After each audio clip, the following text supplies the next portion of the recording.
Hi everyone, welcome back to our new channel, Infinite Health and Wellness with Dr. Tracey McCarthy. We hope you are having a wonderful day today. Also hoping you had a chance to listen to parts 1, 2, and 3 of our series on self-awareness, and you are ready to jump into an amazing self-awareness activity known as the garden flower. Okay, the garden flower is an introspective educational activity that we have been using for almost 2 decades to help individuals begin to look at who they are and what they need in life.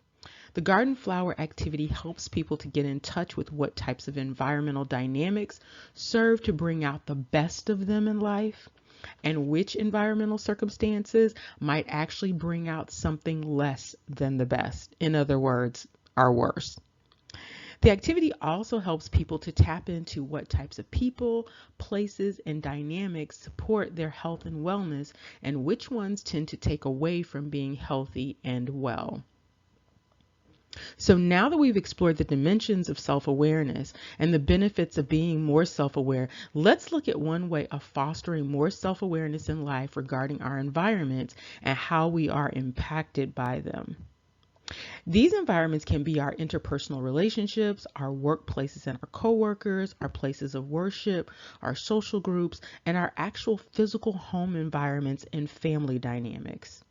As we previously discussed, self-awareness is much more than a theoretical construct, and developing greater self-awareness can help support our overall health and wellness in countless ways throughout life. So let's begin by going through the 8 following slides that ask you to consider your environment and answer some questions for yourself regarding your environments. It helps to actually write down the answers for future and current reference. For this, you might want to use a journal or a notepad. Now, I will tell you, you might also find it fun and insightful to do this activity with a friend or a family member or even a small group. And what you should do is you should pause the video at each slide so that the video doesn't get ahead of where you are in the exercise. This is a powerful educational tool, and we are sure you're going to enjoy it in the moment and as you might reflect on it in your reflections and insights even years from now. Okay, so let's begin with the word imagine.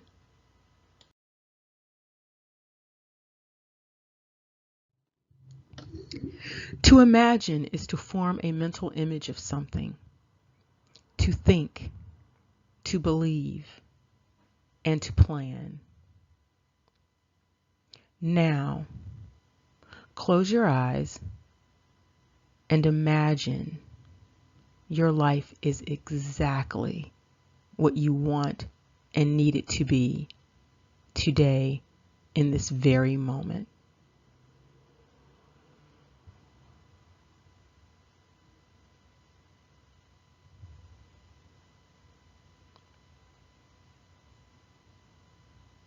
Now, imagine you are a flower or a plant,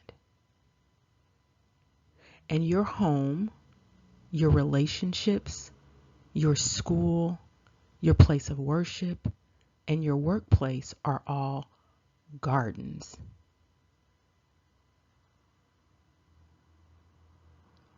Imagine that these places and relationships are the gardens in which your flower lives and grows.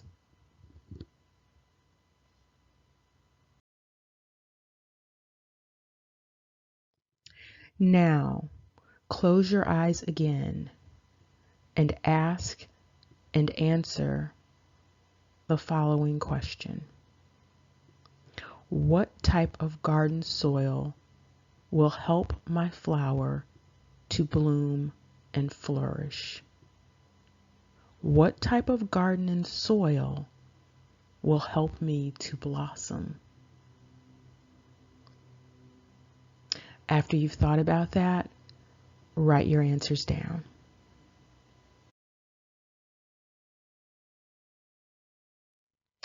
Now close your eyes again. This time, ask and answer the following question. What type of garden and soil will cause my flower to wilt and wither. The soils can be people, environmental circumstances, and dynamics.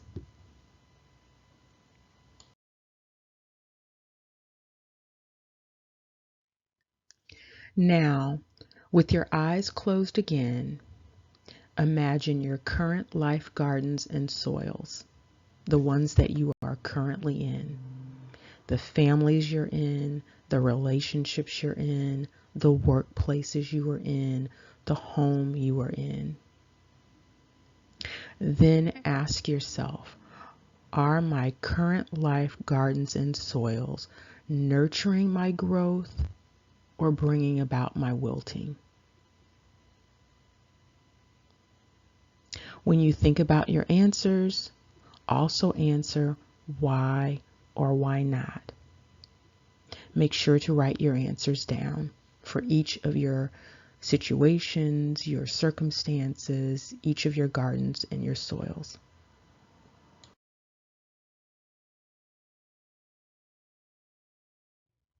Again, with your eyes closed, ask yourself, are my current gardens and soils nutrient rich or depleted?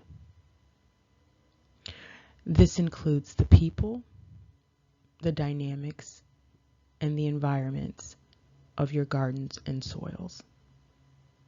Make sure to write your answers down.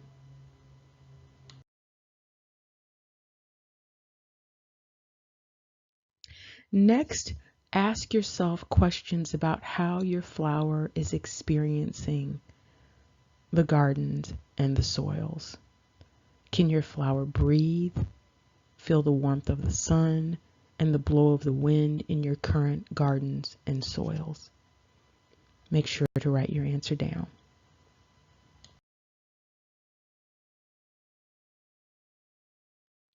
The next question is extremely important. With your eyes closed, imagine your gardens and your soils again.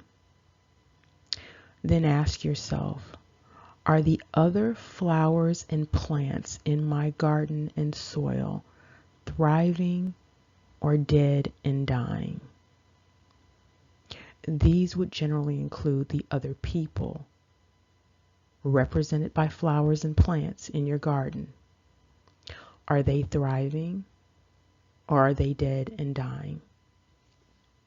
Make sure to write your answers down.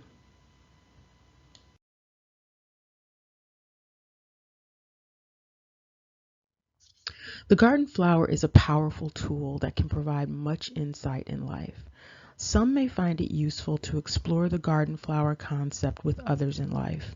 For instance, it would be very informative to ask a potential employer about the type of garden the potential workplace represents.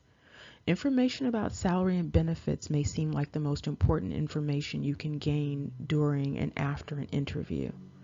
The fact, however, is that the type of garden a workplace turns out to be will have the most significant impact on your health and wellness and your overall productivity and creativity. The same applies to potential relationships.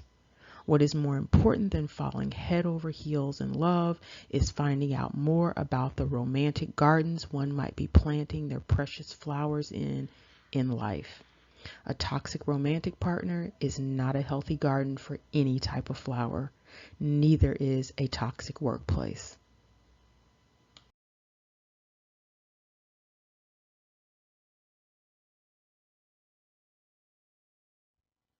We hope you enjoyed this health and wellness activity, and we invite you to come back to the community classroom as we share new videos every week. If you want notification when we upload new content, just hit the notification button and we will see you in class. As always, we welcome any thoughts or reflections you might like to share on self-awareness. Remember, knowledge is power. See you soon.